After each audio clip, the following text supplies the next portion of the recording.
There are truths that the desert holds like secrets buried in the sand, truths that mark the skin and transform souls into wild territories.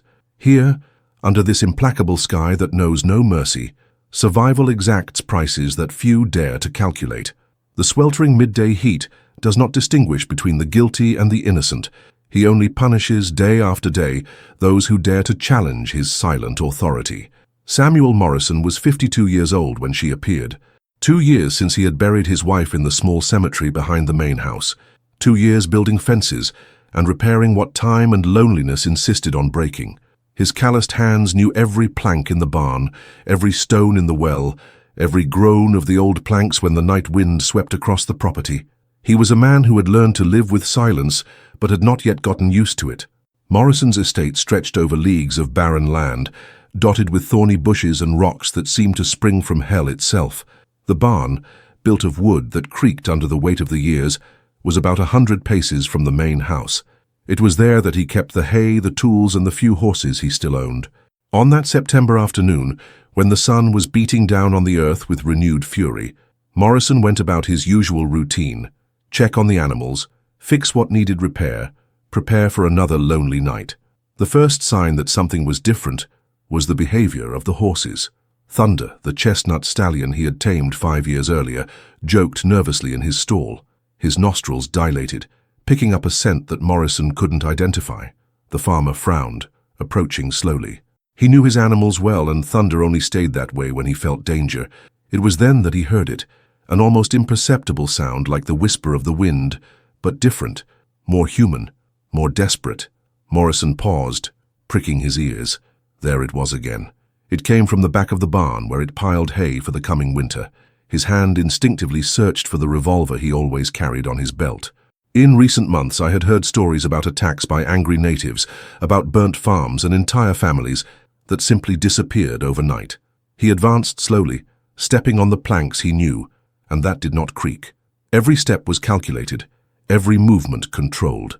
The light that came in through the cracks in the walls drew golden stripes on the dusty floor, creating shadows that danced like ghosts. The smell of dry hay mingled with something else, something that made her stomach turn. Blood, sweat, fear. There she was, huddled among the hay bales, covered by a filthy cloth that looked more like a shroud. Only part of his face was visible, but it was enough for Morrison to perceive the terror in his eyes. They were the eyes of someone who had seen things that no human being should witness. Eyes of one who had run through life, through leagues of hostile desert, carrying on his back an invisible burden heavier than any physical load. Morrison slowly lowered the revolver, but did not put it away. The woman did not seem to pose a danger, but he had long ago learned that appearances in the West were more deceptive than mirages in the desert. She shivered, even in the sweltering heat of the barn. His body twitched with every sound like a wounded animal waiting for the final blow. When she spoke, her voice was but a thread, charged with an authority that contrasted with her apparent condition. The words came out as a prophecy, as if she knew something he didn't yet understand. There was power in those words, and also a veiled threat that made Morrison feel a shiver run down his spine, even in the scorching heat. The farmer hesitated. There was something about the way she was positioned, the way she held the cloth against her body, that suggested injury, serious injuries. His experience with injured animals had taught him that approaching an injured creature too quickly could be dangerous for both him and her. But there was also something deeper, an intuition that told him that this woman carried secrets that could change his life forever. The wind blew through the cracks in the wood, making the cloth that covered it flutter slightly. For a moment, Morrison glimpsed something that made his heart race. Brands. They were not common injuries. They were deliberate, carefully made marks that told a story of suffering he could hardly imagine, marks that transformed human skin into a map of a journey through hell. Slowly, almost against his own will, Morrison reached toward the cloth. His fingers trembled slightly, not from fear, but from a terrible premonition. I knew with the certainty that only instinct can provide, that by removing that cloth, I would be crossing an invisible line, that her life until then marked by the solitary routine and the controlled pain of widowhood was about to turn into something completely different. The fabric was damp and stained. When he finally pulled him in, Morrison instinctively recoiled, staggering as if he had received a punch in the stomach. What he saw was engraved in his memory like red-hot iron marks cattle. Some images once seen never leave a man's mind. Some truths, once revealed, forever change the way we see the world. There are wounds that never heal completely, no matter how much time passes, no matter how many bandages are applied. Some brands are made to last, to constantly remind those who carry them of the price they paid for still being alive. The desert knows this type of scar well. He himself is covered by them, etched by the wind, the sun, and the relentless passage of time. The marks on the woman's body told a story Morrison wished he had never read. They started at the neck and went down the arms like a cruel map of suffering. They were not accidental injuries. Each had been made with purpose, with the deliberate intention of causing not only physical pain, but of breaking something much deeper. Hot iron burns formed patterns that he recognized immediately. They were tribal symbols, marks of ownership that some groups of natives used to identify their captives. She cringed even more when she noticed the shock in her eyes. He pulled the remains of the cloth in a desperate attempt to cover himself, but it was too late. Morrison had seen enough to understand that this woman had spent months, perhaps years, as a prisoner. The oldest scars were whitish, almost silvery in the light that filtered through the barn boards.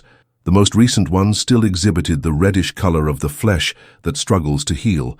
But it wasn't just the physical marks that shocked Morrison. It was the way she moved, as if each gesture had been calculated to avoid additional pain. It was the way her eyes never stood still, always scouring every corner, every shadow, as if expecting her captors to show up at any moment to claim her. It was the constant trembling of her hands, even when she tried to appear calm. Morrison retreated a few more steps, giving him space, showing through his movements that he posed no immediate threat.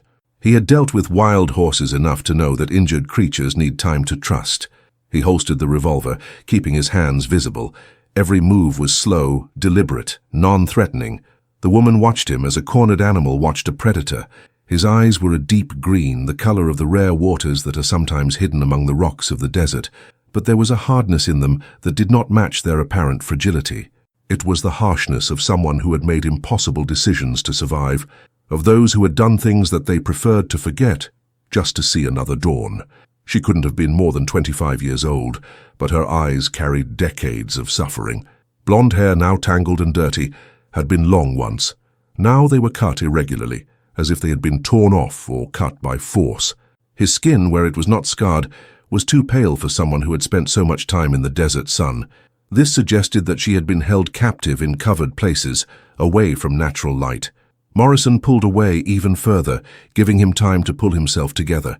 He knew that any sudden movement could make her run away, and in her current state she probably wouldn't survive even a night in the desert. She sat down slowly on a pile of hay, keeping a respectful distance. His movements were calculated to demonstrate that he had no hostile intentions.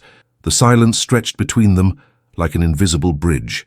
Morrison could hear her quickening breathing, could feel the fear emanating from her, like the warmth of a campfire. But there was something more. There was also an iron determination, an iron will that had allowed her to survive whatever she had faced. That inner strength shone in his eyes like a flame that refuses to go out, even under the most violent storm. Slowly, very slowly, she began to move, not to run away, but to position himself better. His hands searched for something among the hay bales. Morrison tensed slightly, preparing for any eventuality.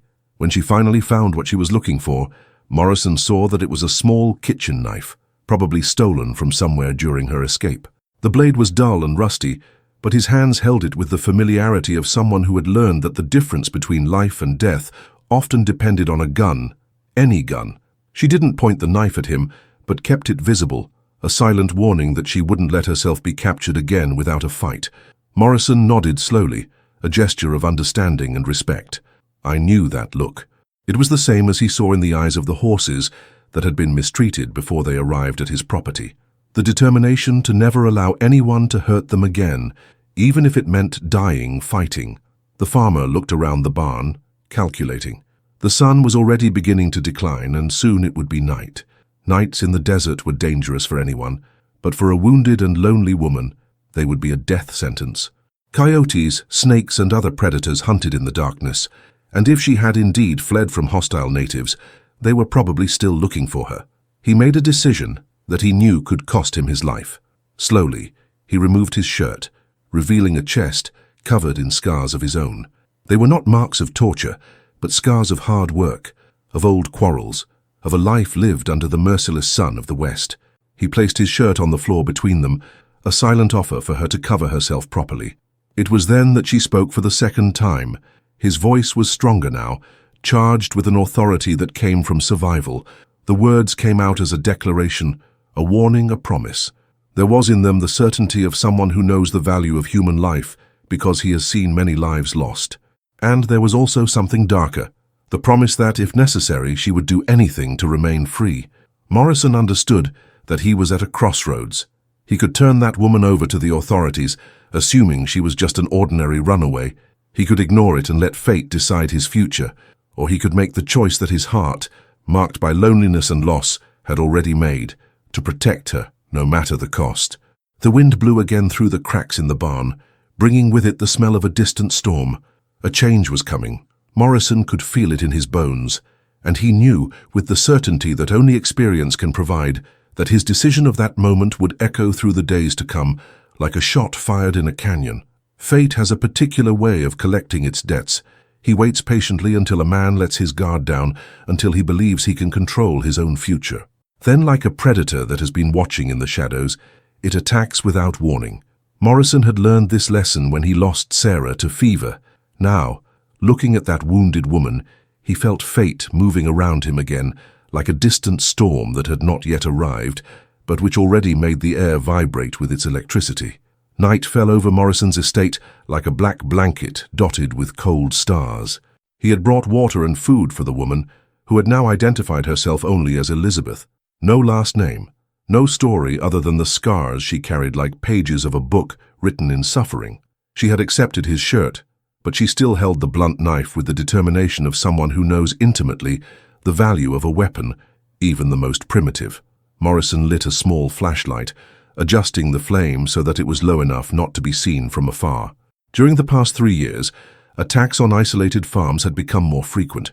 Entire families disappeared overnight, leaving only smoldering ruins and whispered stories of terror. Authorities spoke of angry natives, but Morrison suspected there was something more sinister behind these coordinated attacks. Elizabeth ate slowly, each movement calculated as if she expected the food to be snatched from her hands at any moment. His hands trembled slightly as he brought the water to his lips, but his eyes remained alert, constantly scouring the shadows around. Morrison recognized that behavior. I had seen it in soldiers returning from war, in men who had survived things that broke others completely. It was when she began to speak that Morrison understood the true extent of the horror she had faced. His voice was low, almost a whisper, but each word carried the weight of a confession torn from the depths of his soul. She had been captured 2 years ago, along with a caravan of settlers trying to cross Apache territory. Not by Apaches, but by white men in disguise, led by a man named Jeremiah Kane. Kane wasn't just an ordinary thug, it was something much worse. A man who had discovered that selling people was worth more than stealing gold. He captured women and children, branded them as cattle, and sold them to hostile tribes who used them as slaves or bargaining chips. The scars on Elizabeth's body were not genuine tribal markings, but cruel imitations created by Kane to increase the value of his human merchandise. Morrison felt his jaw twitch as Elizabeth described the 2 years at Kane's camp. There were other women there, all marked, all broken in different ways. Kane had methods to completely overwhelm his victims, breaking their will until they couldn't even think of escaping. But Elizabeth was different. She had feigned submission as she secretly planned her escape. The opportunity came 3 nights earlier, when Kane and his men were drinking to celebrate a new crop of captives. Elizabeth had managed to steal the knife from the kitchen and cut the ropes that bound it. But she did not run away alone. There was a girl, no more than 12 years old, named Anna. Elizabeth couldn't leave her behind. The escape had been a nightmare. They ran for 2 nights through the desert, drinking water from muddy puddles, eating roots when they found them. Kane and his men chased them like animals hunting for wounded prey. On the 2nd day, they caught up with them. Elizabeth stopped talking. His hands trembled violently now, and Morrison saw silent tears running down his dirty face. He didn't have to ask what had happened to Anna. Her silence told the whole story. The girl had paid the price for their escape attempt.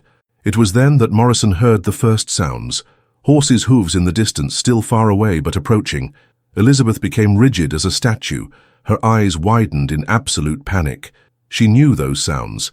Cain had come to claim his property. Morrison quickly extinguished the flashlight, plunging the barn into complete darkness. He could feel Elizabeth trembling next to him. He could hear her quickened breathing turning into small sobs of terror. The horses were closer now. At least 6 men, maybe more. The farmer made a decision that would change everything. He stood up silently and walked to where he kept his weapons. There were 2 Winchester rifles, a shotgun, and enough ammunition for a small war. His hands, calloused from years of hard work, handled the weapons with the familiarity of those who had fought before. When he returned to Elizabeth, she looked at him with an expression that mixed gratitude and terror. He knew Morrison was choosing to side with him, but he also knew what that meant. Cain wasn't just cruel, he was ruthless. He would kill anyone who stood between him and his property. The voices came to them carried by the night wind. Harsh voices, accustomed to giving orders that were obeyed without question. Morrison immediately recognized the tone of men who had long since lost any trace of humanity. They were predators disguised as men, and Elizabeth was their prey. Morrison double-checked his guns, calculating shooting angles, defensive positions. He had built that barn with storms in mind, not battles, but the thick planks might offer some protection. He had the advantage of knowing every inch of his property, but it was only 2 against at least half a dozen armed and desperate men. Elizabeth held his arm as he prepared to position himself next to one of the barn windows. His fingers were like claws, clinging to him as if he were his only anchor in the world. When she spoke, her voice carried all the pain of someone who had lost everything once and now saw the possibility of losing again. Morrison looked into his eyes and saw something that made him make a final decision. It wasn't just fear I saw there. It was hope. A hope as fragile as glass, but real. She was trusting him to protect her, to be the man who would finally stand between her and the monsters that were chasing her. The horses stopped outside. Morrison could hear low voices, orders being whispered. Cain was organizing his men, surrounding the property. He knew exactly where Elizabeth was. He could feel her as a wolf smells blood. Morrison stood by the window, rifle in hand. Outside, shadows moved among the sparse trees. Armed men taking positions, preparing for what would come next. The farmer felt a strange calm descending on him, the same calm he had felt years earlier during the war. It was the calm that comes when a man knows that the time has come to find out what he is really made of. Elizabeth positioned herself behind him, her pathetic knife in her hands, but determined to fight to the end. Morrison admired his courage. After 2 years of unimaginable suffering, she still had the strength to wield a gun. She still had the will to fight for her freedom. The night wind whispered through the barn planks as a premonition. Outside, in the shadows, evil had come to claim what it considered its own. But Morrison had made his decision. Some battles are worth fighting, even when the chances of victory are impossible. Some things are worth more than life itself. And that night, in the heart of the unforgiving desert, a lone farmer would find out exactly why he was born. A man's true nature is revealed only when everything he values is about to be wrested from his hands. In this final moment, when death lurks in the shadows like a hungry vulture, there is no place for lies or pretensions. There is only the choice between surrendering to evil or facing it on your feet, even if it means going down fighting. Morrison had made his choice long ago. The first time he looked into Elizabeth's terrified eyes, Cain's voice cut through the night like a rusty blade. It was a voice that carried years of casual cruelty, of orders given without hesitation to torture and kill. He did not shout empty threats or make grandiose demands. He simply declared that he knew where Elizabeth was and that anyone who tried to protect her would die slowly. There was in his voice the cold certainty of someone who had fulfilled similar promises many times before. Morrison responded with a well-aimed shot that shattered the flashlight that one of Cain's men was holding. The message was clear. He would not surrender without a fight. What followed was an inferno of bullets and screams, a deadly dance under the moonlight that turned the peaceful estate into a battlefield. Elizabeth fought by his side with a ferocity that surprised even Morrison. The frail woman he had found in the barn had disappeared, replaced by a warrior who had learned that freedom has a price that must be paid in blood. His dull knife found human flesh more than once when Cain's men tried to break into the barn. The battle lasted for hours. Morrison used every trick he had learned during the war, every advantage that knowledge of his own property could offer. They moved through the shadows of the barn like ghosts, attacking and retreating, making every bullet count. 3 of Kane's men fell before dawn, but others kept coming, as if the drug lord had an entire army at his disposal. It was when Morrison's bullets began to run low that he grasped the terrible truth. Kane had not come just to recapture Elizabeth. I had come to make an example. Other farmers in the area had begun to organize against the attacks, and Kane needed to show what was happening to those who challenged his authority. The dawn brought with it a deceptive stillness. Morrison and Elizabeth were trapped in the back of the barn, with only a few bullets remaining. Outside, Morrison could hear Kane organizing the final attack. The trafficker had lost many men, but still had enough numbers to win by brute force. It was then that Elizabeth did something Morrison would never forget. She got up, walked to the barn door and opened it. There was Kane, a tall, thin man with eyes that looked like 2 black holes on a scarred face. He smiled when he saw her, a smile that did not reach the eyes and that promised suffering worse than death. But Elizabeth was not surrendering. In her hands, she held something Morrison hadn't seen before, 2 cartridges of dynamite that she had found among his tools. She had tied them together with a short string of gunpowder, creating a makeshift bomb. His fingers held a lit match, the flame dancing just inches from the wick. Kane stopped smiling. Her men instinctively retreated, realizing that they were facing a woman who had nothing left to lose. Elizabeth had suffered so much that the prospect of her own death no longer frightened her. What terrified her was the possibility of returning to captivity, of losing again the freedom for which she had paid such a high price. The negotiation that followed was tense, as a wire about to break. Kane tried to convince her to surrender, promising her better treatment if she returned voluntarily. But Elizabeth knew the value of her promises. There were other women in his camp, women who had believed in similar promises and now existed only as broken shadows of what they had once been. Morrison positioned himself next to her, his last rifle loaded and pointed at Kane. He didn't say a word, but his presence spoke for itself. 2 against 12, but united by something stronger than numbers, the absolute refusal to surrender to evil. It was Kane who blinked first. Perhaps it was the iron determination in Elizabeth's eyes, or the deadly calm on Morrison's face. Perhaps it was simply the cold calculation that losing more men was not worth a single woman, no matter how much she meant to his wounded pride. He slowly retreated, gesturing his men to move away. But before leaving, Kane looked straight into Elizabeth's eyes and made a promise that echoed like a gunshot in the morning air. He promised that he would return, that he would bring more men, that he would not rest until he reclaimed what he considered his rightful. Elizabeth responded with words that etched themselves into Morrison's memory like red-hot iron. They were not words of fear or despair, but of a determination that came from the depths of the soul. She had found something worth fighting for, something that turned a victim into a warrior. Kane and his men walked away like wolves retreating in the face of a fire they couldn't put out. But Morrison knew that this was not the end. It was just the beginning of a war that would extend over the next few months, a war between those who believed that human beings could be possessed and those who were willing to die to prove otherwise.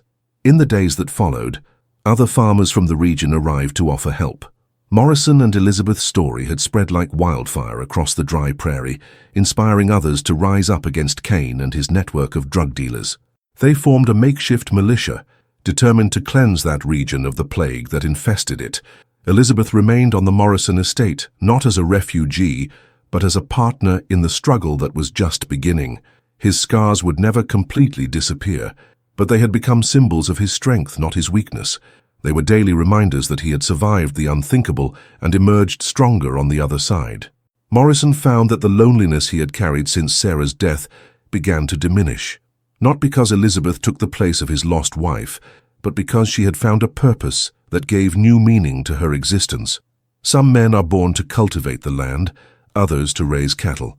Morrison had been born to protect those who could not protect themselves. Kane never returned to Morrison's estate.